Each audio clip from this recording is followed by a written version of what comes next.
Hello friends and students, CDP की revision class में आप लोगों का वेलकम है, खैर मकदम है। देखिए, आज एक ही क्लास में बहुत सारे टॉपिक को हम लोग कवर करेंगे। क्लास थोड़ा लंबी रहेगी। देखिए, डायमेंशंस ऑफ डेवलपमेंट, जिसमें हम देखेंगे कि फिज़िकल डेवलपमेंट क्या है, मोटर क्या है, कॉग्निटिव क्या है, इमोशनल क्या है, सोशल क्या है, मोरल क्या है, इसी के साथ लैंग्वेज डेवलपमेंट क्या है।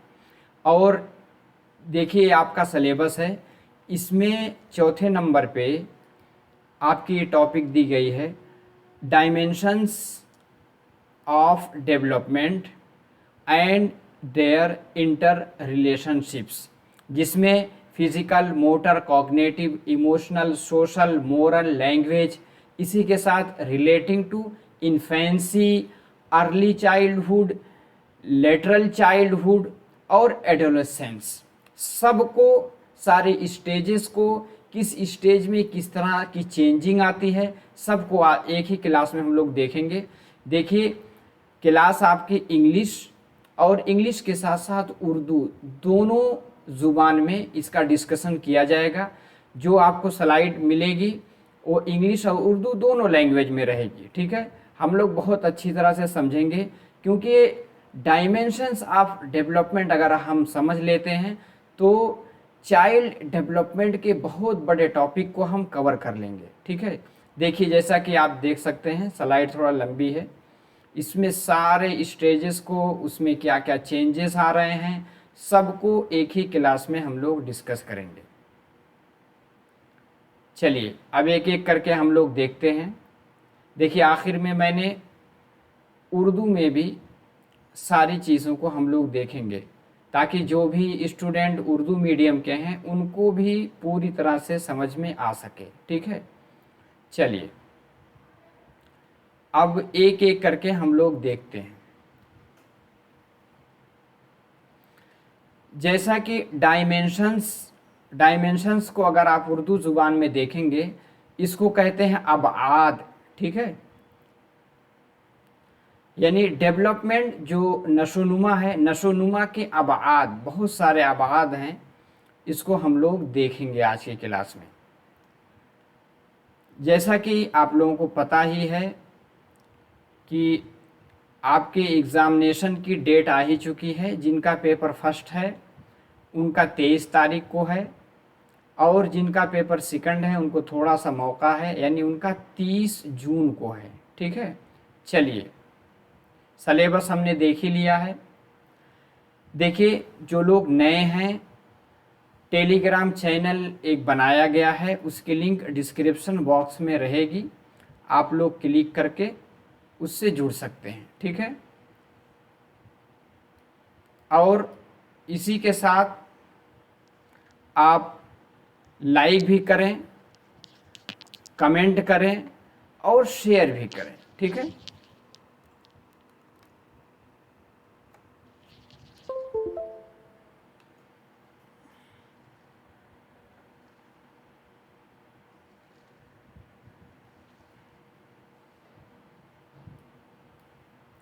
आखिर में कमेंट कीजिएगा आपको वीडियो कैसी लगी, और अपने दोस्तों को शेयर कीजिए। अगर नए हैं तो चैनल को सब्सक्राइब भी ज़रूर कर लीजिए। एक मिनट, हम कीपैड लगा दें।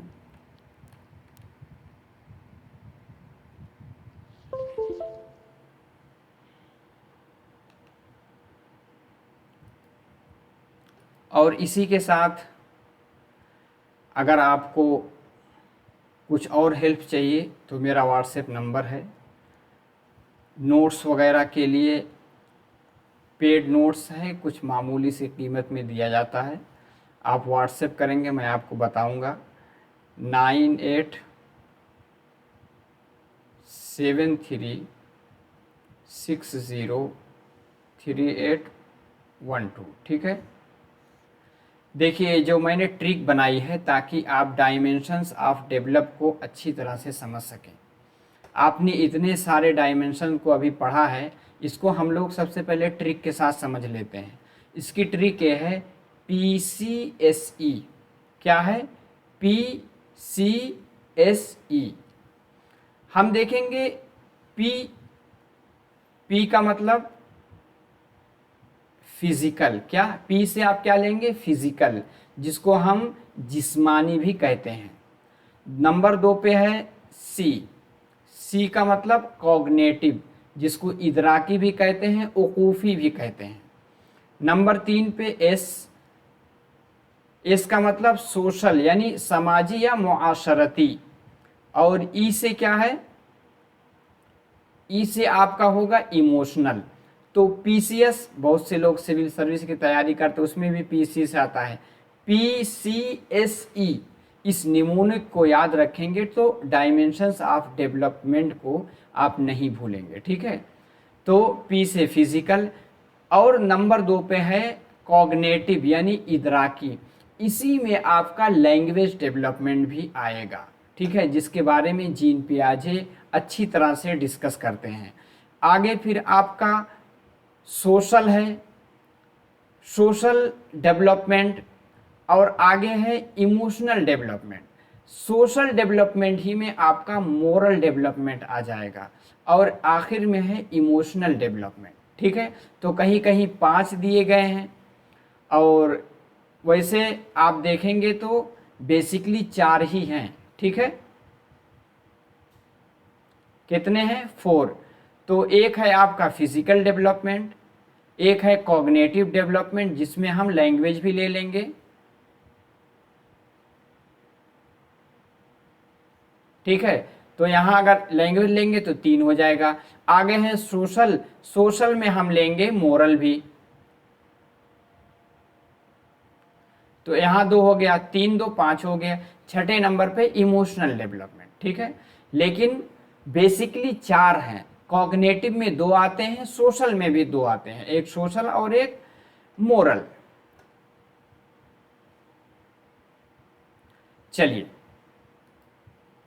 Dimensions of development. डेवलपमेंट के लिए एक लफ्ज़ उर्दू में आता है जिसको हम नशोनुमा के नाम से जानते हैं।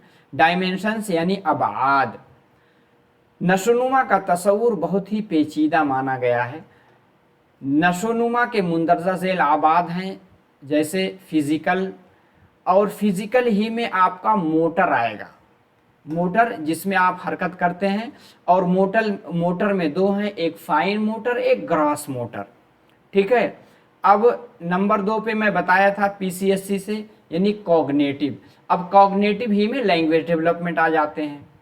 आगे है इमोशनल, ठीक है। इमोशनल जो मैं आखिरी नंबर पे रखा था।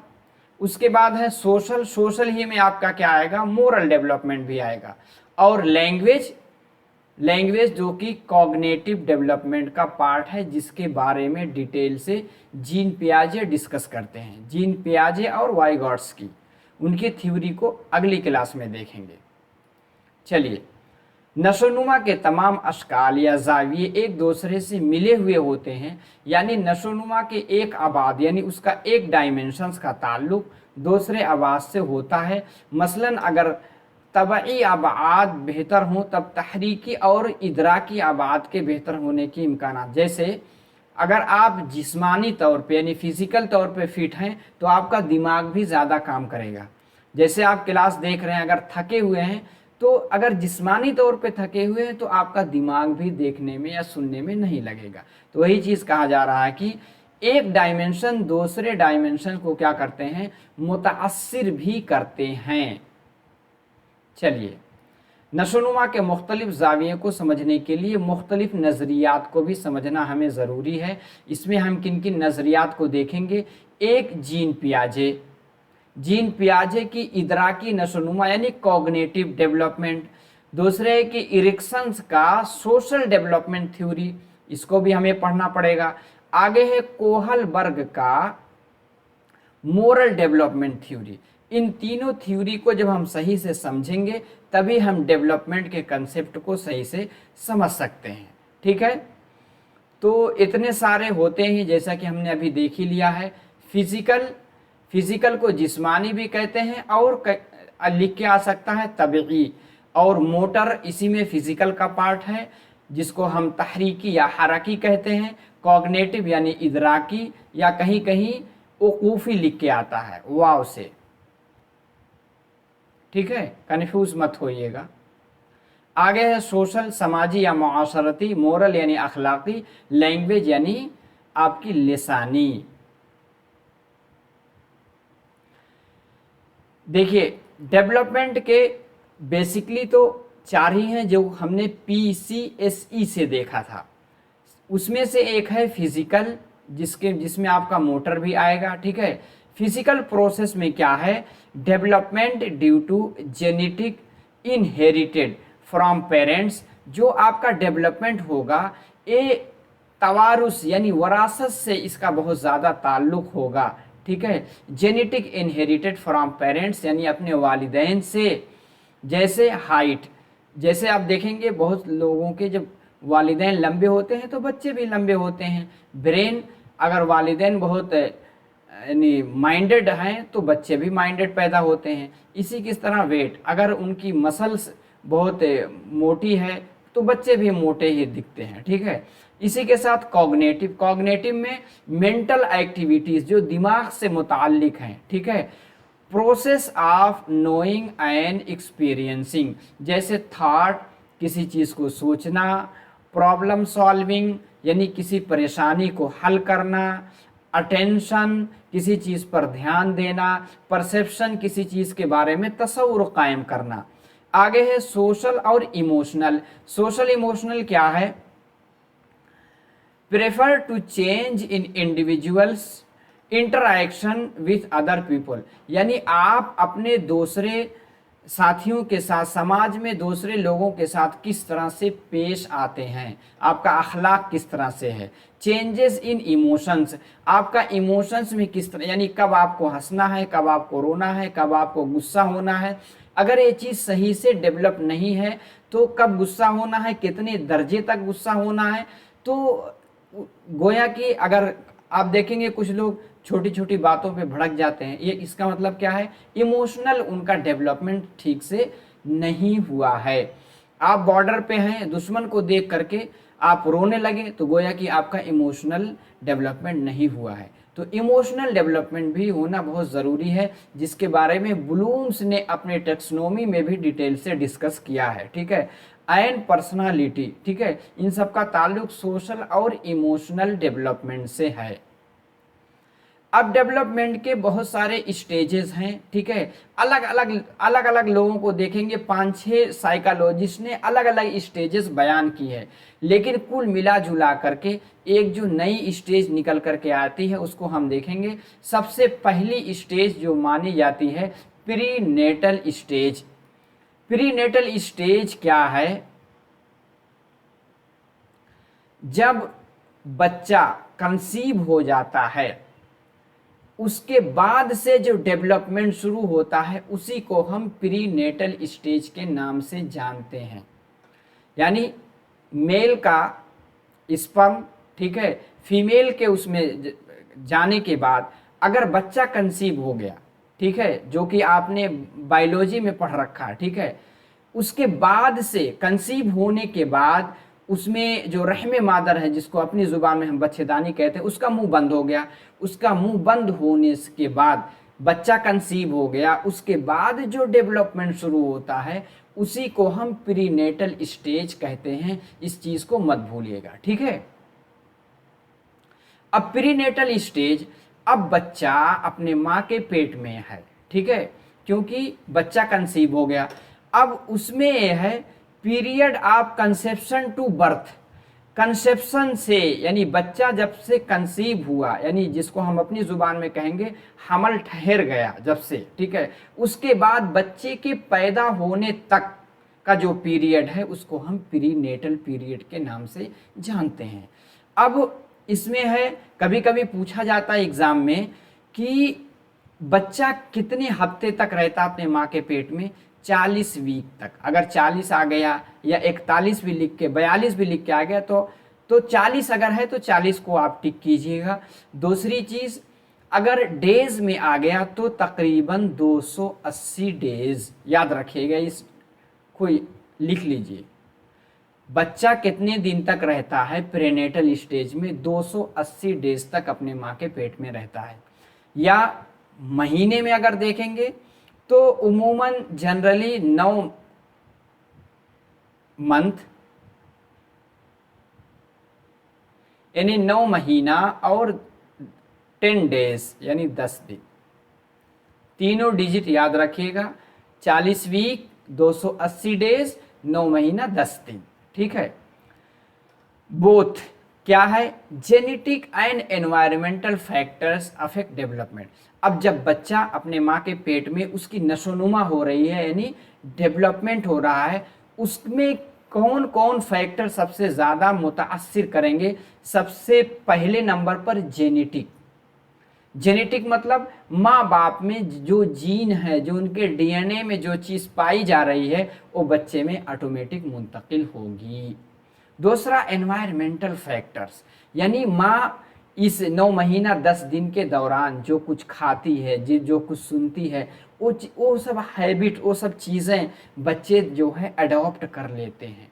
जैसे आप देखेंगे बहुत जगह इसका रिसर्च भी हुआ है कि बच्चे की माँ 5 महीना 6 महीने के बाद यानी गाना यानी म्यूज़िक सुनना पसंद करती, तो बच्चा जब छोटा हुआ बड़ा हुआ वो भी म्यूज़िक को पसंद करता। क्यों? क्योंकि उस हैबिट को, उस एनवायरनमेंट को बच्चे ने एडॉप्ट कर लिया। ठीक है। चलिए आगे है maternal characteristics also affect child's development, यानी जो माँ की खूबियाँ हैं, जो माँ की खुसूसियात है, इसीलिए कहा जाता है कि माँ जिस टाइम बच्चे को कंसीव की उस दौरान अगर माँ ठीक ठाक, यानी यहाँ तक भी कहा जाता है कि हलाल चीज़ें खाते हैं तो बच्चे नेक पैदा होते हैं। इसी के साथ माँ उस दौरान रोज़ा रखती है या नमाज़ों की पाबंदी करती है, अच्छी चीज़ें सुनती है, तो उस चीज़ की हैबिट बच्चा उसी दौरान अडॉप्ट कर लेता है। तो यानी माँ का रोल, जब माँ जिस टाइम बच्चे को कंसीव करती है, इस चीज़ को जहन में रखना बहुत ज़रूरी कि माँ को क्या खिलाना है, क्या सुनाना है, क्या पिलाना है, किस एनवायरनमेंट में रखना, क्योंकि बच्चा उन सब चीज़ों को अडॉप्ट करता है। ठीक है। तो यानी मदर्स एज, माँ की एज क्या है वो भी इफेक्ट करेगी। अगर माँ की ज़्यादा एज है तो इसी तरह देखेंगे बच्चे थोड़ा सा वीक पैदा होते हैं। इमोशनल स्टेज, माँ का जिस तरह से इमोशनल स्टेज है वो भी बच्चा अडॉप्ट करता है। फिजिकल हेल्थ, अगर माँ हेल्दी है, उसके खाने पीने पे अच्छा ध्यान दिया गया तो बच्चा भी हेल्दी पैदा होता है। क्योंकि कहा जाता है जब बच्चा पैदा होता है तकरीबन 3 से 4 केजी का बच्चा रहता है। ठीक है। अगर माँ हेल्दी है तो बच्चा तकरीबन 4 केजी का पैदा हो सकता है। ठीक है। चलिए, क्योंकि जितने लोग सुनने वाले हैं आप सभी लोग माशाल्लाह एडल्टहुड यानी पूरी तरह से आप बुलूगत को पहुंच सके हैं। सारी चीज़ें आपने अगर बायोलॉजी 10th तक पढ़ी है तब भी कुछ ना कुछ पढ़ा होगा। ठीक है। चलिए आगे है sources of threat to prenatal development. जब बच्चा अपने माँ के पेट में 9 महीना 10 दिन तक है, उसमें कुछ ऐसे डिजीज़ेज़ हैं, कुछ ऐसे ख़तरात हैं जो कि लाहिक होते हैं, जैसे इन्फेक्शंस। इसलिए आप देखेंगे जब बच्चा कंसीव होता है तो माँ को कौन सी मेडिसिन लेनी है वो भी डॉक्टर के सलाह से, उनके मशवरे से, प्रिस्क्रिप्शन जो भी यानी डॉक्टर से पहले पूछ करके आप उसको यूज़ करेंगे। ठीक है। कहते हैं प्रिस्क्रिप्शन लेना पड़ता है। ठीक है। इसीलिए आप देखेंगे कोई एंटीबायोटिक आपने ले लिया, कोई परेशानी, तो उसका इफेक्ट कभी कभी बच्चे पर पड़ जाता है और बच्चा डिसऑर्डर हो जाता है, जिसका खामियाजा पूरी ज़िंदगी भुगतना पड़ता है। ठीक है। इसी तरह जैसे कहा जाता है रूबेला वायरस, रूबेला वायरस एक वायरस होता है। कभी कभी अगर माँ जिस टाइम बच्चे को कंसीव की है उस दौरान अगर वायरस घुस गया माँ के जिस्म में तो क्या होता है, बदन पे यानी रेड कलर के रैशेस पड़ जाते हैं, उसका इफेक्ट भी बच्चे के ऊपर पड़ता है। इसी के साथ HIV जो कि आप जानते ही हैं, अगर HIV पॉजिटिव माँ है तो बच्चे को भी होने की 99% उम्मीद रहती है। ठीक है। आगे है टेरेटोजेंस, क्या है? एनवायरमेंटल एजेंट्स यानी टेराटोजेंस में क्या आता है, एनवायरमेंटल वाली, जैसे पॉल्यूशन। ऐसी जगह माँ रहती है, बच्चे की परवरिश पेट में हो रही है, लेकिन माँ ऐसी जगह जहाँ बहुत पॉल्यूशन है, जैसे दिल्ली में आप देखेंगे ये जो है नवंबर के महीने में एकदम सांस लेने में भी परेशानी होती है। तो क्या है, ऐसे माहौल में तो उसका असर बच्चे को भी पड़ेगा। ठीक है, इसी के साथ रेडिएशन वगैरह का भी असर पड़ता है।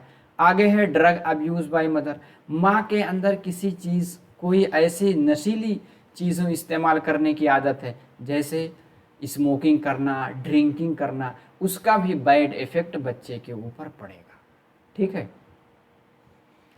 अब इन्फेंसी स्टेज आपकी ख़त्म हो गई, यानी 40 वीक 280 डेज 9 महीना 10 दिन। ठीक है, इसमें बच्चे का डेवलपमेंट कैसे हुआ, क्या क्या चीज़ें अफेक्ट करती हैं, बहुत ही अच्छे से मटेरियल मैंने आप लोगों के लिए इकट्ठा किया। अगर इतना पॉइंट समझ में आया है तो कमेंट बॉक्स में ज़रूर बताएं। लाइक नहीं किया तो लाइक कीजिए।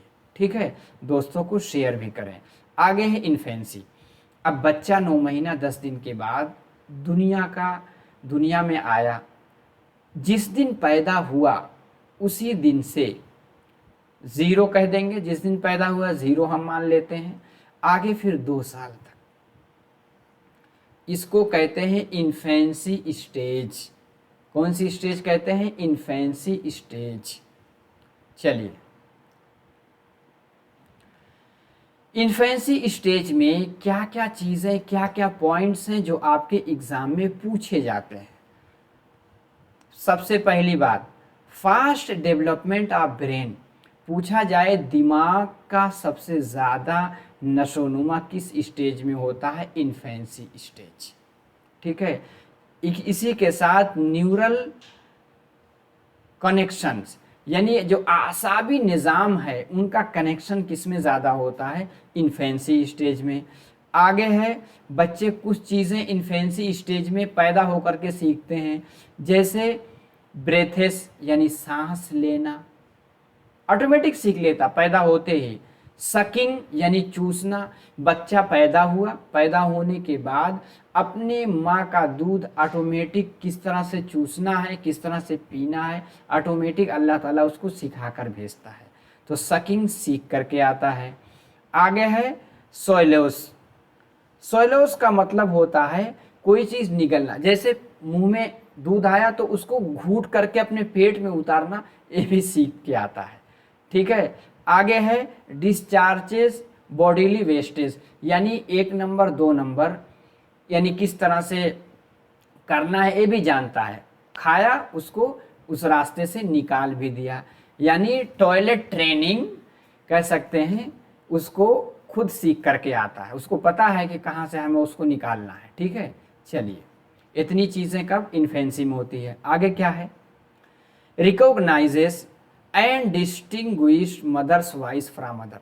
बच्चा 2 महीना 4 महीने के बाद ज़्यादा डिटेल से नहीं पूछा जाता, लेकिन इतना पूछा जाता है किस स्टेज में बच्चा अपनी माँ की आवाज़ दूसरों की आवाज़ को का इम्तियाज़ कर पाता है, इसी स्टेज में, इन्फेंसी स्टेज, यानी 2 साल के अंदर अंदर। आगे है इमिटेट सिंपल जेस्चर, जैसे माउथ ओपनिंग, किस तरह से मुंह खोलना है, जिस लोगों को देख करके वो भी खोलने लगता है। आगे है टोंगू प्रोट्रूजन।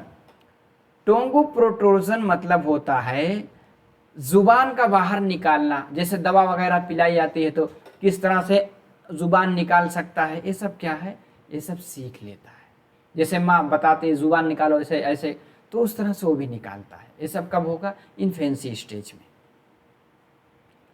चलिए, आगे है रिफ्लेक्सेस। रिफ्लेक्स क्या होता है, build in response to stimulus, यानी जैसे आप बच्चा है छोटा, उसके गाल पे से टच करेंगे तो स्माइलिंग करेगा, यानी कुछ किया उसका रिस्पॉन्स देता है।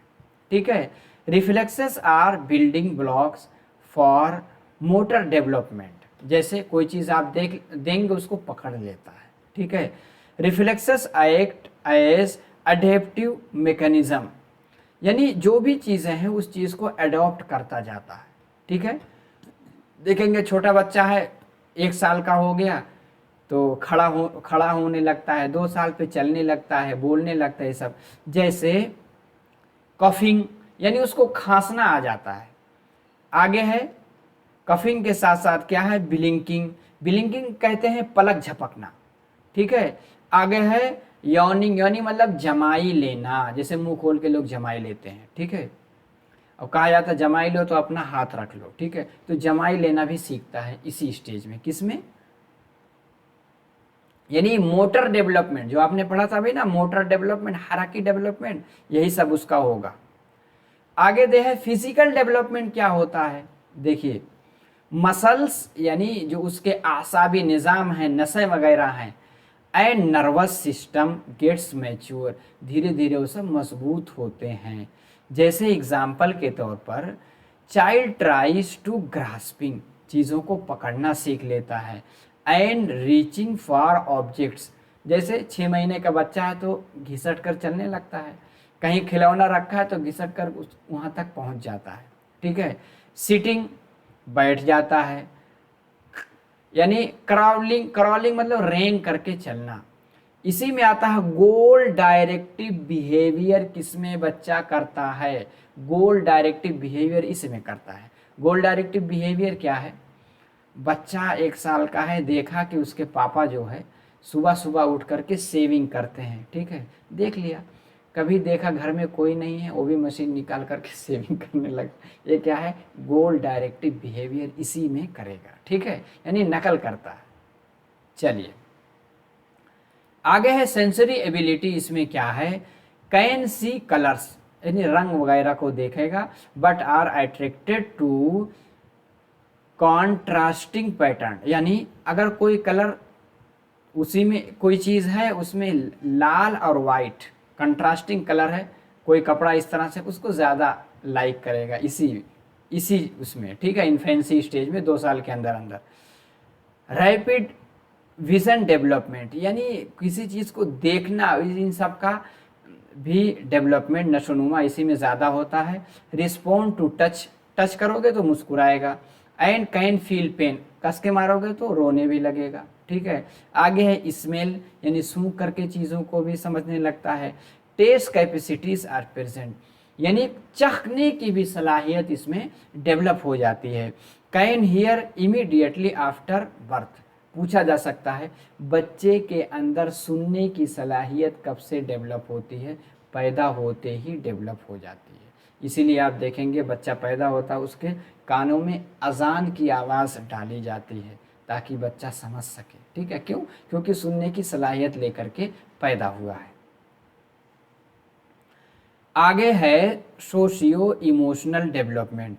सोशियो इमोशनल डेवलपमेंट क्या है, इन्फेंट स्टार्ट्स प्रीफेयरिंग फेमिलियर फेसेस, मतलब किस तरह से हंसना है, किस तरह से रोना है, किस तरह से मुंह बनाकर रोना है, ये सब सीखता है। ठीक है, respond to parents presence by cooing and gurgling, कहते हैं कि पेरेंट्स का जो रिस्पॉन्स होता है, जैसे कूइंग, जैसे कू कू करने लगता है। ठीक है, गार्गलिंग, गार्गलिंग किसको कहते हैं, गार्गलिंग मतलब होता है गड़गड़ा, ऐसा गड़गड़ा हम करते हैं पानी डाल करके, उस तरह की आवाज़ें भी निकालने लगता है। Start showing preference for mother's company, यानी माँ के साथ रहना, माँ के साथ रहना ज़्यादा पसंद करता है। ठीक है, आगे चलिए। अटैचमेंट, अटैचमेंट क्या होता है, जैसे इमोशनल अटैचमेंट, अगर उससे प्यार से बोलो तभी मुस्कुराएगा, गुस्से से बोलोगे तो रोने भी लगेगा। Born between infant and care givers establishment, यानी उसे पता है कि कौन आदमी मेरा सही से केयर करता है। Shows distress on separation from parents, अगर माँ उसकी नहीं है तो थोड़ा सा डिस्ट्रेस भी महसूस करता है। Shows gesture like hugging and smiling, जैसे छोटा बच्चा है, आप उसको गोद में लेंगे तो ऑटोमेटिक आपके कंधे पर चिपक जाता है। ये भी सलाहियत उसके अंदर रहती है। स्माइलिंग अच्छी चीज़ लगे तो मुस्कुराता भी है। ठीक है, अब बताइए इन्फेंसी स्टेज में जितने भी पॉइंट अभी तक एग्ज़ाम में आपके पूछे गए हैं, इसके अलावा डीएससी में भी जो पूछे गए हैं, सबको मैंने एक ही स्लाइड में जमा करने की कोशिश की है। ठीक है, आगे है दूसरा अर्ली चाइल्डहुड, यानी 2 से 6 साल। इसमें से बहुत से ऐसे स्टूडेंट हैं, बहुत से ऐसी तलबा हैं, इसी के साथ तालिबात हैं जिनकी शादी भी हो गई है। तो अगर उनका बच्चा होगा तो इस चीज़ को बहुत ही अच्छे से वो समझ पा रहे होंगे, या उनके घर में बच्चे हैं तब भी समझ पा रहे होंगे। ठीक है, देखिए 2 से 6 साल क्या है, अर्ली चाइल्डहुड। इसमें क्या है, इसमें क्या है, इस स्टेज को कहा जाता है spend a lot of time by playing with toys. कहते हैं खिलौने की उम्र कौन सी है, 2 से 6 साल। ठीक है, इसमें बच्चा प्री स्कूल, आपको पता है न्यू एजुकेशन पॉलिसी यही करती है, 3 साल के बच्चे को हम बाल वाटिका में, प्ले स्कूल में, आंगनवाड़ी वगैरह में डालेंगे। तो प्री स्कूल एज कौन सी है, अर्ली चाइल्डहुड। ठीक है, प्ले स्कूल एज कौन सी है, early childhood. Children are self centric यानी ईगोसेंट्रिक, यानी ईगोसेंट्रिक स्टेज कौन सी है, अर्ली चाइल्डहुड। यानी अपने ही आप को सब कुछ समझता है, सोचता है जिस तरह से मैं सोचता हूँ, बोल बोल करके बातें भी करता है कि जो मैं समझ रहा हूँ यही सभी लोग समझते हैं। आगे है it is a sensitive period for language development. जुबान की नशोनुमा सबसे ज़्यादा किस स्टेज में होती है, इसी अर्ली चाइल्डहुड वाले स्टेज में। ठीक है, घबराइए नहीं, अभी इसी को हम उर्दू में भी एक नज़र देखते हुए चलेंगे। उर्दू में भी स्लाइड आपकी मौजूद है। इसमें फिजिकल डेवलपमेंट किस तरह से होगा, यानी तबाही नशोनुमा, जिसको हम जिस्मानी नशोनुमा कहते हैं, ये इस स्टेज में यानी अर्ली चाइल्डहुड में किस तरह से होगा, यानी इब्तिदाई जो उसका बचपन होता है। फिजिकल डेवलपमेंट इसमें क्या होगा, the child's growth slow down during early childhood as compare to infancy. सबसे ज़्यादा जिस्मानी नशोनुमा इन्फेंसी में होगी, फिर जब अर्ली चाइल्डहुड में थोड़ा सा उसके मुकाबले में स्लो हो जाएगी। ठीक है, यानी early physical development follows 2 principle, यानी 2 तरह के डेवलपमेंट होते हैं। कौन कौन से डेवलपमेंट होंगे, एक है सेफेलोकॉर्डल, दूसरा है प्रोक्सिमोडिस्टल। जो डेवलपमेंट होते हैं उसके डायरेक्शन 2 बनेंगे उसके, किसमें, अर्ली चाइल्डहुड में। सबसे पहला सेफेलोकॉर्डल, सेफेलो मतलब होता है खोपड़ी। ठीक है, तो सेफेलोकॉर्डल यानी सर से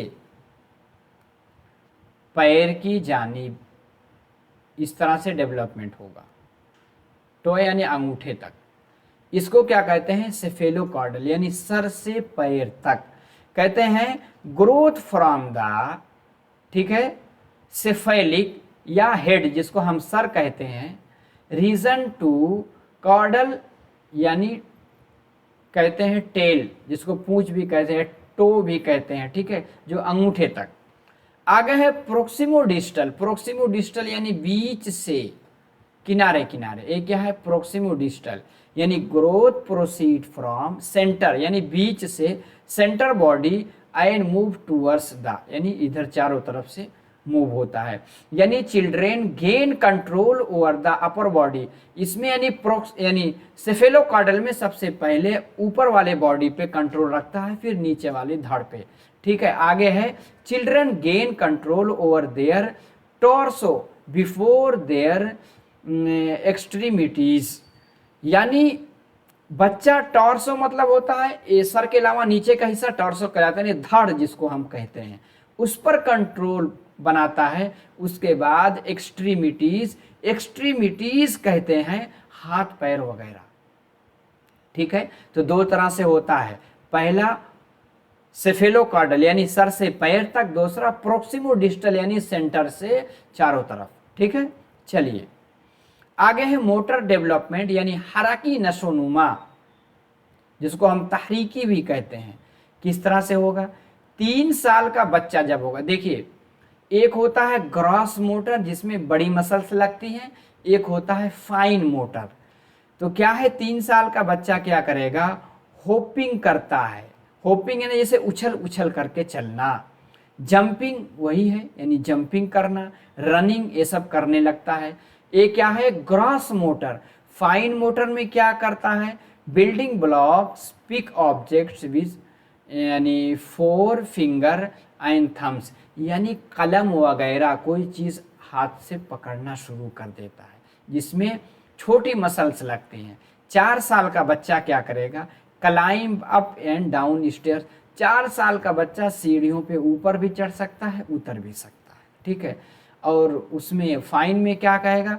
फिट यानी जिक्सो पजल्स प्रिसाइजली, मतलब जैसे लोडो वगैरह पे छोटी छोटी चीज़ें उठा करके रख सकता है, खेल सकता है। 5 साल का बच्चा क्या है? रन हार्ड, तेज़ी से दौड़ भी सकता है। आगे है इंजॉय रेस, यानी दौड़ने में लुत्फ अंदोज भी यानी खुशी भी महसूस कर सकता है।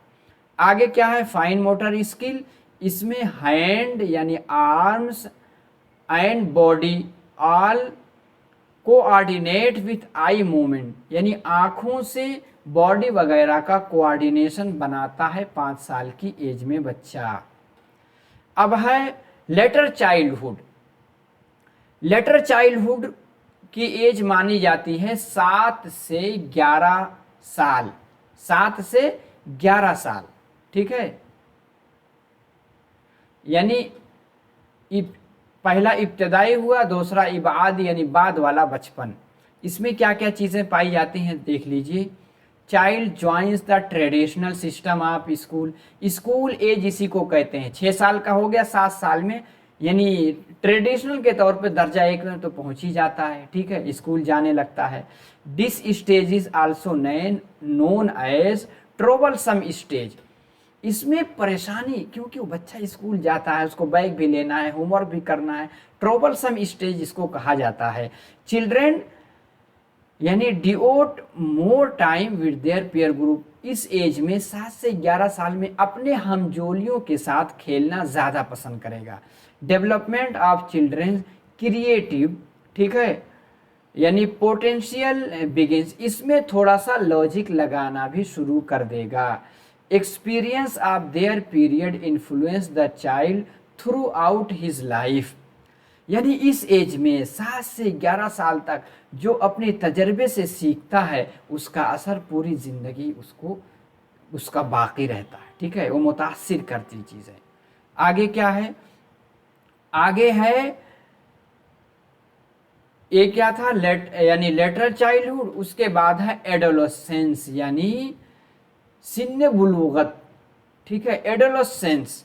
एडोलेसेंस कभी कभी 13 से 18 साल, WHO 13 से 19 साल मानता है, 18 या 19 दोनों भी। 18 इंडियन गवर्नमेंट मानती है। एडोलेसेंस यानी आप बालिग हो गए, आपका लाइसेंस बन जाता है, आपकी वोटर ID वगैरह बन जाती है, ठीक है। चलिए, एडोलेसेंस वाला इसमें क्या होता है? यानी 13 से 19 साल का बच्चा, 18-19 साल का बच्चा क्या है? Begins at onset of puberty.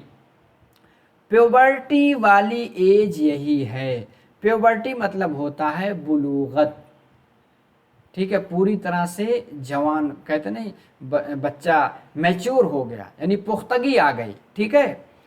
Sexual maturity and ability to produce is attend, मतलब सेक्सुअल मैच्योरिटी क्या आ गई? यानी 18-19 साल का बच्चा इस लायक हो गया। इसी के साथ अगर बच्ची है वो भी इस लायक हो गई कि अगर 18-19 साल पे शादी कर दी जाए तो वो क्या है? प्रोड्यूस यानी एबिलिटी टू प्रोड्यूस, यानी जनरेशन बढ़ाने के काबिल हो सकते हैं। अगर 18-19 साल पे लड़के लड़कियों की शादी हो जाए तो क्या उनकी औलाद नहीं होगी? उस काबिल बन जाते हैं। किसमें? एडोलेसेंस में। आगे है इंक्लूड्स रैपिड चेंजेस। इस सिचुएशन में यानी 13 से 19 साल में बदन में बहुत सारी तब्दीलियां आती हैं। क्या आता है? बायोलॉजिकल, बच्चा क्या है, उसकी आवाज़ें मोटी हो जाएंगी, चेहरे पे दाढ़ी मूंछ आने लगेगी, यानी फिजिकल चेंजेस भी बहुत सारे आते हैं। इसी के साथ इसी को स्ट्रेस एंड स्टॉर्म स्टेज, यानी तनाव और तूफान क्या स्टेज, इसको किसने कहा है, स्टैनली हल ने कहा है। इसको ट्रिक से याद किए, हल ने कहा तूफान आया, तो स्टैनली हल ने इसको स्ट्रेस एंड स्टॉर्म की स्टेज माना है। किसको, एडोलेसेंस को। It is the traditional period between childhood and adulthood. Childhood यानी बचपन, अडल्टहुड पूरी तरह से जो बालिग होता है, उसके बीच का ट्रेडिशनल पीरियड किसको कहते हैं, एडोलेसेंस को। It is the threshold period of adulthood, यानी पूरी तरह से बालिग हो जाने की, इसको थ्रेशोल्ड मतलब होता है किसी चीज का पहला कदम, यानी जिसको आप चौखट, दरवाजे में घुसते हैं सबसे पहले जो बना रहता है उसको थ्रेशोल्ड कहते हैं, जिसको चौखट के नाम से भी जाना जाता है। यही है, यही पीरियड है किसका, अडल्टहुड का, यानी थ्रेशोल्ड है। आज इसमें फिजिकल चेंजेस क्या क्या आती है, बच्चा बालिग हो गया है, प्राइमरी सेक्सुअल कैरेक्टरिस्टिक इसमें पाई जाती है, जैसे डायरेक्टली रिलेटेड टू रिप्रोडक्शन, यानी उसके अंदर जनरेशन बढ़ाने की, यानी नस्ल बढ़ाने की सलाहियत पैदा हो जाती है। These characteristics are present at birth, पैदाइश ही से ये चीज़ें हैं, लेकिन ज़ुहूर कब होगा, एडोलेसेंस में। जैसे फॉर एग्जाम्पल पेनिस, यानी अगर बच्चा मर्द है, ठीक है, यानी दो जीन्स होते हैं, अगर मेल है तो उसके पेनिस भी पाया जाएगा और टेस्टेज भी होंगे मेल में, ठीक है, जिसको आप समझते ही हैं, इसको बहुत ज़्यादा वजाहत करने की ज़रूरत नहीं है, सब माशाल्लाह यंग हैं। आगे है वेजाइन, अगर वो फीमेल है तो वेजाइन उसके अंदर, यानी जो बायोलॉजिकल चीज़ें हैं, वेजाइन पैदाइशी ही वो चीज़ रहेगी।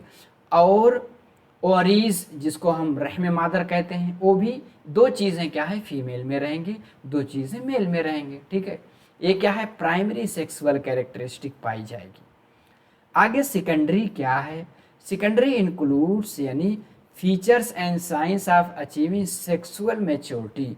सेक्सुअल मैच्योरिटी में क्या क्या है, they are pubertal changes. Pubertal changes क्या है, मेल में क्या है, ग्रोथ ऑफ फेशियल हेयर, चेहरे पे दाढ़ी वगैरह आ जाना, चेंजेस इन वॉइस, दाढ़ी मोच आ गई, आवाज़ें थोड़ा सा मोटी हो जाती हैं। आगे फीमेल में क्या होता है, मेनार्की, आपको पता है कि जो, यानी जिसको आप माहवारी के नाम से जानते हैं, जिसको उर्दू ज़ुबान में हैज़ कहते हैं, वो चीज़, वो सर्कल शुरू हो जाती है किसमें, यानी एडोलेसेंस स्टेज में। आगे ब्रेस्ट ग्रोथ, ठीक है, ये भी चीज़ें उनकी बढ़ जाती हैं, चलिए, जो कि आप जानते हैं। आगे अब हम देखेंगे क्या है, changes faced by adolescence. Challenges मतलब जिसको चुनौतियां कहते हैं, इसमें क्या क्या चैलेंजेस पाई जाती हैं, डेलिनक्वेंसी, ठीक है, डेलिनक्वेंसी को क्या कहते हैं, कुछ अपराध वाली, यही जो 13 से 18 19 साल की एज बहुत ख़तरनाक एज मानी जाती है, इसमें डेलिनक्वेंसी पाई जाती है, कुछ ऐसा अपराध वाली प्रवृत्ति में, यानी कुछ ऐसे जो सोशली तौर पे जो गलत हैं उस वाली आदत की तरफ बच्चे चले जाते हैं। क्या क्या है, सोशली अनएक्सेप्टेबल बिहेवियर, यानी लीगल ऑफेंसेस, क्राइम वगैरह, चोर बन जाते हैं, गांजा वगैरह यानी नशे वगैरह करने लगते हैं, ठीक है, सेक्सुअल एक्टिविटीज़ में इन्वॉल्व हो जाते हैं। Delinquency problem arises in adolescence with negative self image, कोई चोर बन गया, कोई डाकू बन गया, ठीक है। आगे क्या है, लो लेवल ऑफ अचीवमेंट, ठीक है। आगे है डिक्रीज ट्रस्ट, यानी यकीन वगैरह कम होने लगता है। लो पेरेंटल सपोर्ट, अगर पेरेंट की तरफ से सपोर्ट कम मिलता है तो बच्चा गलत आदतों का शिकार बन जाता है, जो कि उसकी लाइफ बर्बाद हो जाती है। ठीक है, in appropriate discipline and family disorder, फिर बाद में क्या होता है, माँ बाप परेशान हो जाते हैं, कितने घर से निकाल देते हैं। ठीक है, also associated with attention seeking tendency to become popular due to feeling of alienation. कुछ बच्चे क्या होता है इस उम्र में, ये अपनी अलग सी पर्सनालिटी दिखाने के लिए कुछ अलग अलग एक्टिविटीज़ करने, बहुत लोग गुंडा बन जाते हैं, ठीक, रहजनी करने लगते हैं, कुछ लोग अच्छे भी होते हैं। तो इस तरह से चीज़ें डेवलप हो जाती हैं। एज अ पेरेंट हमें इस एज में बच्चों की बहुत ज़्यादा केयर करने की ज़रूरत होती है। ठीक है, आगे है सब्सटेंस अब्यूज़। सब्सटेंस अब्यूज़ में क्या है, स्मोकिंग एंड ड्रग्स, स्मोकिंग करना, शराब पीना, ये सब आदत इसमें पड़ जाती है। पीयर प्रेशर, ऐसे साथियों के साथ रहते हैं जो कि शराब करते हैं, शराब पीते हैं, स्मोकिंग करते हैं, ज़बरदस्ती उसको कराएंगे। ठीक है, वो भी उसका एडिक्शन हो जाता है। ठीक है, desire to act like adults and escaping pressure of, ठीक है, स्कूल वर्क और सोशल एक्टिविटीज़। क्या होता है, स्कूल से भागने लगता है, सोशल एक्टिविटीज से भागने लगता है। स्कूल गया, पता चला यानी मूवी देखने चला गया। ठीक है, आगे क्या है, long term use of drugs, बहुत दिनों तक जैसे स्मोकिंग करने की, गुटखा खाने की आदत पड़ गई, बाद में एडिक्शन हो जाती है, जो कि पूरी ज़िंदगी वो करता रहता है। ठीक है, साइकोलॉजिकल डिपेंडेंसी, क्या हो गया, डिपेंडेंसी पूरी ज़िंदगी हो गई, अब वो शराब पीता ही रहेगा, जल्दी छोड़ता नहीं है। आगे है positive relationship with parents and peers is important. इसमें क्या है, पेरेंट के साथ बच्चों का रिलेशन, दोस्तों के साथ किस तरह से रिलेशन, ये बहुत ज़रूरी है। ठीक है, इसी एज में एक चीज़ और आता है, अपोजिट सेक्स की तरफ अट्रैक्शन। पूछा जा सकता है किस स्टेज में आता है, यही है। जैसे आप देखेंगे बॉयफ्रेंड गर्लफ्रेंड वाली बजाने की स्टेज कौन सी, यही है, यानी 13 से 19 साल। ठीक है, अब आजकल की नई सोसाइटी है, यानी होमोसेक्सुअलिटी की तरफ भी लोग जाने लगे, जिसका जिसमें इंटरेस्ट है। आप बायोलॉजी की पढ़ रखे हैं। ठीक है, चलिए आगे चलते हैं। ईटिंग डिसऑर्डर यानी एनोरेक्सिया नर्वस, इसमें क्या होता है, इन्वॉल्व्स अनरियलिस्टिक, ठीक है, pursuit of thinness by dieting and starvation. कभी कभी क्या है, ख़ास तौर पे बहुत सी लड़कियों वगैरह में ये चीज़ पाई जाती है। क्या होता है, किसी की यानी स्लिम बॉडी होने के लिए डाइटिंग करते हैं। ठीक है, तो उसको क्या कहते हैं, एनेक्सोसिया नर्वस होता है। ठीक है, यानी दुबले होने के लिए खाना नहीं खाएंगे ताकि हम स्लिम फिट दिखें। आगे क्या है, बुलिमिया। बुलिमिया क्या होता है, इन्वॉल्व्स बिंज ईटिंग। इसमें क्या है, आदमी भूख लगी है, खाता जा रहा, उसको पता नहीं चल रहा कब उसका पेट भर रहा।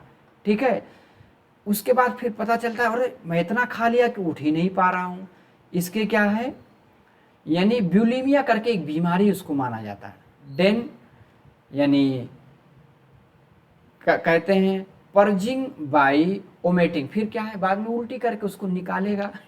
एंड यूजिंग, ठीक है, आगे है लेग्जेटिव। लेग्जेटिव मतलब जुलाब लेना, कुछ ऐसी चीज़ खाएगा जिसकी वजह से दस्त आने लगे ताकि वो चीज़ बाहर निकाले, तो ये भी एक होता है बुलिमिया करके।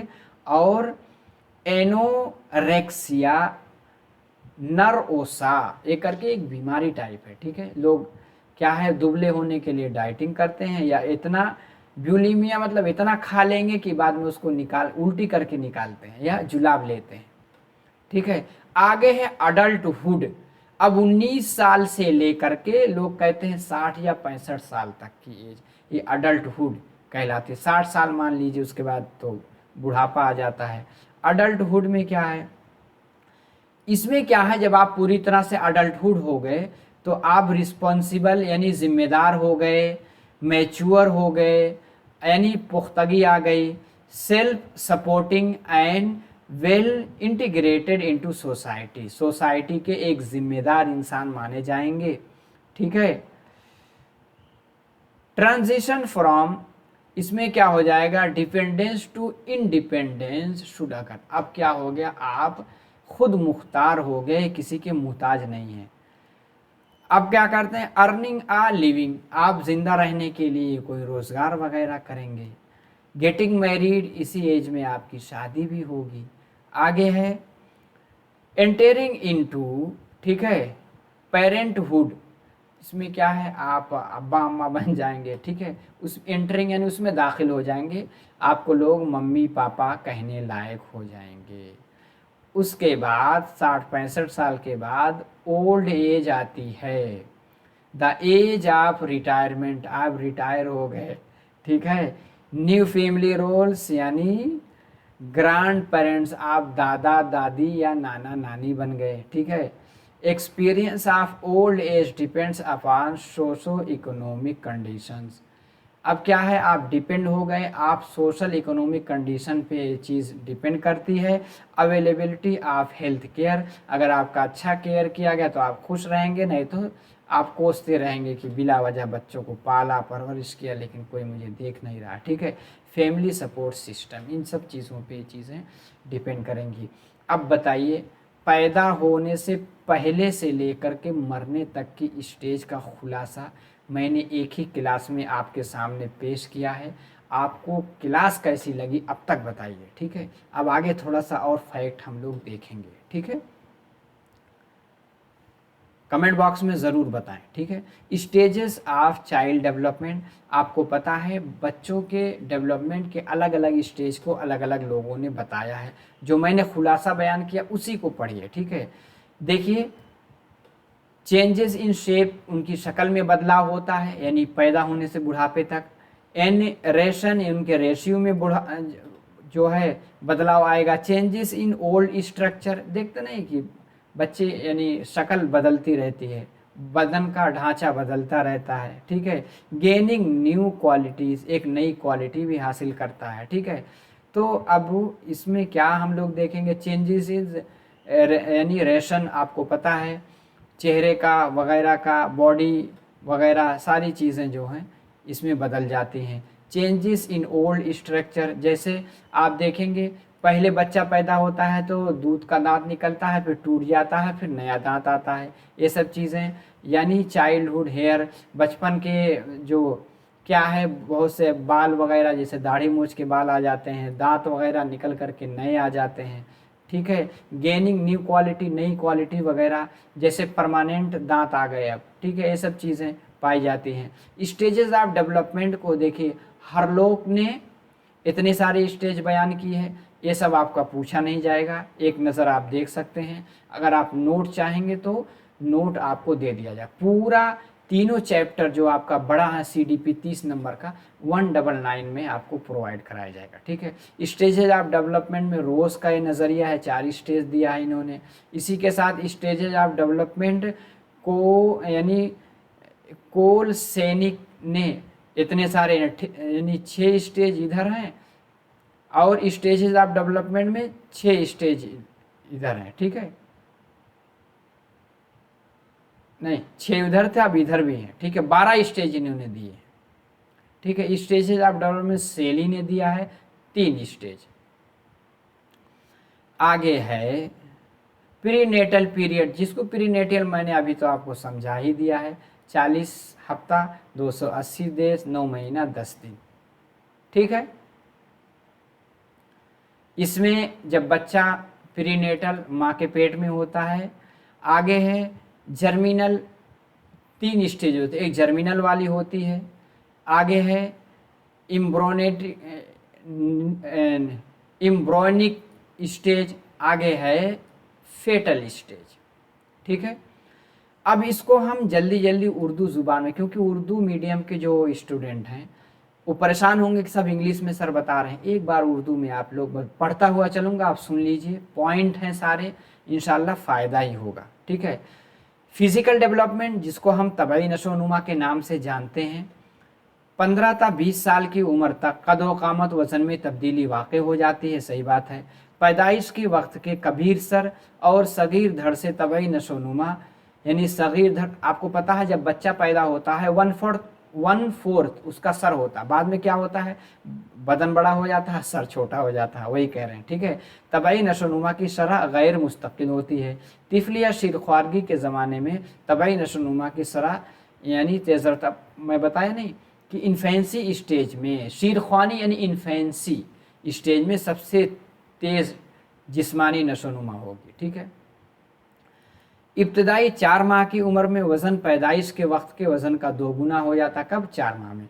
12 माह की उम्र तक वज़न पैदाइश के वक्त के 3 गुना बढ़ जाता है। पैदाइश के वक्त के मुकाबले में 4 गुना वज़न होने के लिए 6 से 7 साल दरकार हैं।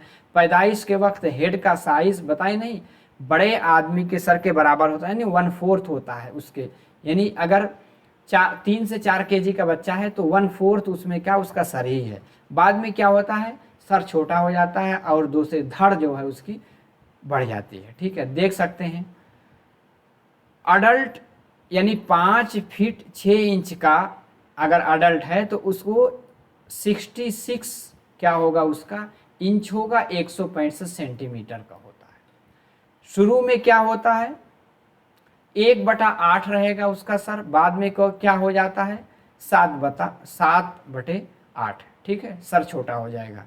आगे है न्यूबॉर्न, शुरू में 1 फीट 8 इंच यानी 20 इंच का बच्चा होगा, 50.8 सेंटीमीटर का, ठीक है। नवमौलूद यानी नया नया जो पैदा हुआ है तो उसमें उसका जो सर होता है 1/4 होता है, यानी 4.5 उसका सर ही रहेगा। बाद में क्या हो जाएगा, 3.4 हो जाता है। और क्या पॉइंट इसमें देखना है, कमज़ोर हाजमा और मुसलसल बीमारियों का आना या ज़ख्म का आना किसी बच्चे की नॉर्मल नशोनुमा, अगर माँ बीमार रहती है तो उसका असर तो होगा ही। मुनासिब माहौल और बहुत ज़्यादा ग़िज़ा भी किसी बच्चे की कवी और तवील कदोकामत वाली नशोनुमा की पाबंद नहीं, ठीक है। उमूमन पैदाइश के वक्त तवील बच्चा बड़ा होकर भी तवील, बताए नहीं, यानी हेरिडिटी का असर पड़ेगा। आगे है मेल न्यूट्रिशन, बच्चा का शुरू में सही से परवरिश नहीं हुई, माँ की सेहत अच्छी नहीं थी, जिसका असर पूरी ज़िंदगी रहता है। कमज़ोर हालात की वजह से सिन्न बुलूग में भी ताख़ीर पाई जाती है, ठीक है। नशोनुमा का तबई नशोनुमा से करीबी रिश्ता है। अगर तबई नशोनुमा सही हो तो जिस्म की मुकम्मल नशोनुमा होती है। उमूमन बच्चों के ज़्यादा सेहतमंद यानी मोटे रहने की को नॉर्मल तबई नशोनुमा समझा जाता है, लेकिन दर हकीकत इसकी वजह से दूसरी नशोनुमा में रुकावट या कमी हो सकती है। सेहतमंद ज़हानत के लिए सेहतमंद जसामत ज़्यादा कारगर है। सही पर अगर बच्चा ज़हीन कब होगा, जब वो फिज़िकली भी फिट होगा, ठीक है। मोटर जिसको तहरीकी नशोनुमा क्या है, पैदाइश से लेकर 1 साल की उम्र तक कई एक गैर शुरूरी हरकत गायब हो जाते हैं, जैसे तबई नशोनुमा की तरह तहरीकी यानी पेश क़यास की जा सकती है। क्या है, बच्चे के मुख्तलिफ हरकत सिलसिला मराहिल में तय होते हैं। बच्चा 6 से 8 माह की उम्र में रेंगता, 6 माह का महीना, 6 से 7-8 में रेंग करके चलना शुरू करेगा। 8 से 10 माह की उम्र में थोड़ा सा कुछ पकड़ करके खड़ा होने लगेगा। 10 से 12 साल की उम्र में क्या है, थोड़ा चलना शुरू करता है। कान की लोलकी का सामने वाला हिस्सा पीछे से सामने की जानिब नुमू पाता है, यानी उसकी नशोनुमा होती है। यह तहरीकी नशोनुमा के लिए अहम है, यानी मोटर डेवलपमेंट। आगे क्या है, कान की लोलकी का पिछला हिस्सा तहरीकी अफ़ाल के कंट्रोल करता है, यानी पोर्शनल डेवलपमेंट, इसी को पोर्शनल डेवलपमेंट कहा जाता है। अगर बच्चे को तहरीकी नशोनुमा के मौक़े नहीं मिलते तब उसमें ताख़ीर वाक़ होती है। कल्चर के यानी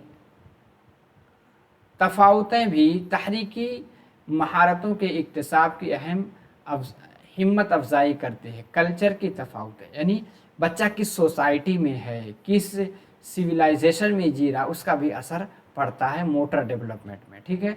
मसलन बायां हाथ सफाई के काम में इस्तेमाल करना और बाकी सब दाहिने हाथ से करना, यानी बाएं हाथ से गंदगी वगैरह साफ करना, अच्छे काम। तो बायां हाथ जो है थोड़ा कमज़ोर रहेगा और दायां हाथ मजबूत होगा। अगर कोई बायां हाथ से ज़्यादा काम करता है उसका बायां मजबूत होता है, वही कह रहे हैं। सर्कस में काम करने वाले खानदान के बच्चों का बचपन ही से जिम्नास्टिक के करतब दिखा सीखना, उसमें महारत हासिल करना पाया जाएगा। वालिदैन के पेशे वाले काम को बच्चे आसानी से अडॉप्ट कर लेते हैं, ठीक है। ये सब चीज़ें हर की में। कॉग्निटिव डेवलपमेंट, जिसको हम इदराकी नशोनुमा कहते हैं, दरअसल तमाम दिमागी सलाहियतों के लिए इस्तेमाल होने वाली इस्तिलाह है। इसमें सीखना, याद रखना, मालूमात को तावील करना और मसाइल को हल करना वगैरह शामिल है। बचपन में सीखने और मालूमात का ज़ख़ीरा अंदोज़ करने का अमल बहुत तेज़ी से होता है। बचपन में याददाश्त तवील और मुस्तकिल होती है, इसीलिए पहाड़े वगैरह, कुरान वगैरह जो बच्चे हिफ्ज़ करते हैं बचपन ही में कराया जाता है, ठीक है। यानी फ्लूइड इंटेलिजेंस इसमें बहुत तेज़ी से पाई जाती है। दिमागी अफ़ाल दरअसल इदराकी मौक़े पैदा करता है। इदराकी नशोनुमा में इनफरादी तफ़ावत होता है। एक ही जमात के तमाम तलबा में इदराकी नशोनुमा में एकसानियत के बावजूद इनफरादी तफ़ावत पाई जाती है। लड़के लड़कियों की इदराकी नशोनुमा में फ़र्क पाया जाता है, ठीक है। इमोशनल एंड सोशल डेवलपमेंट, नौ पैदाशुदा बच्चों में खौफ का तजर्बा नहीं होता, शुरू में खौफ का नहीं होता, ठीक है। बच्चे किसी शख्स की गोद में रहने को तरजीह देते हैं शुरू ही से, ठीक है। 6 से 10 हफ्तों के दरमियान बच्चे में पहली मरतबा मुस्कुराहट, यानी जिसको हम सोशल स्माइल कहते हैं, कब आता है? 6 से 10 हफ्तों में, ठीक है। 8 से 12 माह की उम्र के दरमियान बच्चे में पहली मरतबा मुख्तलिफ यानी धमकियों की वजह से खौफ पैदा होता है। 10 से 12 माह की उम्र से बच्चे सिर्फ पहचान वाले लोगों की गोद में जाना पसंद करते हैं, ठीक है। आगे क्या है उसमें देखना है। दरमियानी लड़कपन में बच्चों में अपने हम उम्र बच्चों के साथ खेलना, जो वाला है स्टेज, यानी अर्ली चाइल्डहुड वाला, उसमें पीयर ग्रुप के साथ ज़्यादा पसंद करेंगे। उनफान शबाब में मुखालिफ जिन्स के साथ रूमानी और तख़ीली मोहब्बत, यानी मोहब्बत की खासियत। उनफान शबाब यानी एडोलेसेंस वाली, जो इस समय बताया नहीं था 13 से 19 साल में, अपोजिट सेक्स यानी लड़के का लड़की, लड़की का लड़के की तरफ अट्रैक्शन इसमें बढ़ता है, ठीक है। आगे है लड़कपन और उनफान शबाब में बहुत ज़्यादा गुस्से की खासियत पाई जाती है। उनफान शबाब में मुखालिफ जिन के साथ कशिश नॉर्मल है, लेकिन इस कशिश का हद से ज़्यादा करना या कशिश ना पैदा होना गैर नॉर्मल है। किसी के नहीं होता वो भी बुरी बात है, बहुत ज़्यादा है ये भी बुरी बात है, ठीक है। आगे है मोरल डेवलपमेंट यानी अखलाकी नशोनुमा। अखलाक के माना किसी शख्स या ग्रुप के खवास बयान करता है। अगर किसी शख्स का तर्ज अमल, चाल चलन वगैरह अच्छे हों तब उस शख्स के अच्छे अखलाक वाला माना जाता है। उसके बरक्स अगर बुरे हैं तो बुरा माना जाता है। बच्चे के नफ्सियाती मैदान को मुसलसल हदूद के अंदर लाना ही दरअसल अखलाकी नशोनुमा कहलाते हैं। यानी जिस चीज़ को समाज ने अच्छा बनाया है वो अच्छा है, जिसको बुरा किया बनाया वो बुरा माना जाता है। छोटे बच्चे self conscious and self respect का एहसास भी नहीं होता शुरू में, ठीक है। बचपन में बच्चे अपने आप को दरियाफ्त नहीं कर पाते, उसमें सेल्फ कंसेप्ट नहीं होता।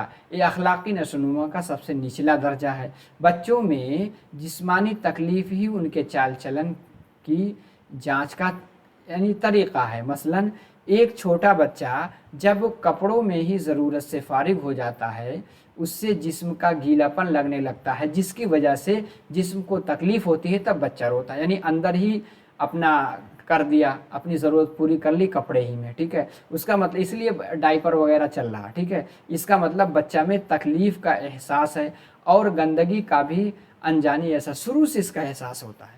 लेकिन किसी दूसरे बच्चे में ऐसा कोई एहसास नहीं होता। तब हम दो बच्चों में फ़र्क महसूस कर, कुछ बच्चे हैं कि लेटिन कर दिया लेकिन वो रो ही नहीं रहा, लगा करके सोए हुए हैं, तो ये भी पाया जाता है, ठीक है। इनाम और सज़ा बच्चे के अखलाकी नशोनुमा पर असरअंदाज होते हैं। बच्चे अपने ग्रुप के लिए बचपन में बहुत ज़्यादा वफ़ादार होते हैं। छोटे ग्रुप में अपने दोस्त के लिए दोस्त ने जो कर दिया उसको कह दिया उसको करना है। एडोलेसेंस में बच्चा में खुद ज़ब्त यानी self conscious and self respect यानी 13 से 19 साल में सब आने लगता है, ठीक है। जिसके नतीजे में बच्चे में अखलाकी बालिदगी यानी अखलाकी नशोनुमा पैदा होती है, ठीक है। लैंग्वेज डेवलपमेंट, बच्चे अल्फाज सीखने से पहले बल्कि बहुत सी दूसरी एक्टिविटीज़ करते हैं। जैसे बच्चा में पहला मरहला गूं गूं करने का है, यानी जिसको बैबलिंग स्टेज कहते हैं, जिसमें बेसोची समझी आवाज़ें निकालता है। ठीक है, चलिए आगे है। 1 साल की उम्र में बच्चा सबसे ज़्यादा माँ, दादा, चाचा वगैरह अल्फाज बोलने लगता है। 2 साल की उम्र में 250, 6 साल की उम्र में 2500 अल्फाज सीख लेता है। इसीलिए बच्चे को 3 साल पे प्ले स्कूल में भेजना ज़रूरी है। बच्चे के अल्फाज का ज़ख़ीरा बहुत तेज़ी से बढ़ता है। यह ख़ानदान की समाजी और माशी हैसियत और रुतबा पर भी मुनहसर है। मदरसा का माहौल, साथियों का ग्रुप भी अल्फाज के ज़ख़ीरे में ज़िम्मेदार होता है। ठीक है, अगर बच्चा दो लिसानी माहौल में है तब भी वो दोनों ज़ुबानें सीख लेगा। जैसे हैदराबाद जैसे अगर जगह पे है बच्चा, उसके घर में उर्दू बोली जाती है। बाहर जाता है तो स्कूल में क्या है, स्कूल में इंग्लिश बोली जाती है, इंग्लिश भी सीख लिया। लेकिन जो उसके साथी हैं तेलुगु बोलते हैं, तेलुगु, तीनों ज़ुबान माहौल मिल गया तो तीनों सीख सकता है। यानी उर्दू ज़ुबान, मदरसा में अंग्रेज़ी, महल्ला में तेलुगु, बाज़ार में तमिल, सब सीख सकता है। ठीक है, अगर हैदराबाद जैसे शहर में रहता है। ठीक है, आगे देखिए, लड़कपन में अल्फाज की बहुत ज़्यादा ज़ख़ीर अंदोज़ी होती है। जैसे मजलिसी आदाब के अल्फाज, रंगों के नाम, रुपए पैसे, गिनती, वक्त के अल्फाज, राज के अल्फाज, भेद के अल्फाज, मशहूर अल्फाज, जुमले, ये सब जल्दी जल्दी बच्चा सीख लेता है। उनफान शबाब में बच्चे में नई इस्तिलाहात फ़रोग़ पाते हैं, बच्चे नए इस्तिलाह सीखते हैं, शायरी का लुत्फ़ अंदोज़ी से उसको याद कर लेते हैं। बचपन ही में हवाई किला यानी बॉम्बास्टिक लैंग्वेज बनाना सीख लेते हैं, बचपन ही में सीख लेते हैं। ठीक है, यानी थोड़ा सा बन बन करके बोलना। अगर ज़ुबान यानी लिसान सीखने के लिए मौक़े की कमी होती है या इन सलाहियतों ख़ामियों के लिए कम मौक़े मिले, तब बच्चे उमूमन बातचीत में कम। आजकल देखिए बच्चे क्या मोबाइल में गेम देखते हैं। 2 साल की जगह 3-3, 4-4 साल में बच्चे बोलना शुरू कर रहे हैं। उसका बैड इफेक्ट मोबाइल, यानी मोबाइल बच्चों को देना ज़हर है। ठीक है, बच्चे को जितना ज़्यादा पढ़ने, जुमला बनाने और लिखने का माहौल फराहम किया जाता है, बच्चे उतने ही ज़्यादा अल्फाज का ज़ख़ीरा सीखते हैं। ठीक है, चलिए क्लास थोड़ा सा लंबी हुई, लेकिन उम्मीद है कि बचपन से लेकर के मरने तक, बुढ़ापे तक सारी स्टेज मैंने डिटेल से समझाई है। एक बार कमेंट बॉक्स में बताइए ताकि हमें लगे कि मैं इतनी मेहनत से आपको पढ़ा रहा हूँ, आपको इसका फ़ायदा हुआ कि नहीं। ठीक है, लाइक करके जाएं, शेयर करें, चैनल को सब्सक्राइब ज़रूर कर लें। चलिए इंशाल्लाह अगली क्लास में फिर मिलते हैं। अस्सलामु अलैकुम।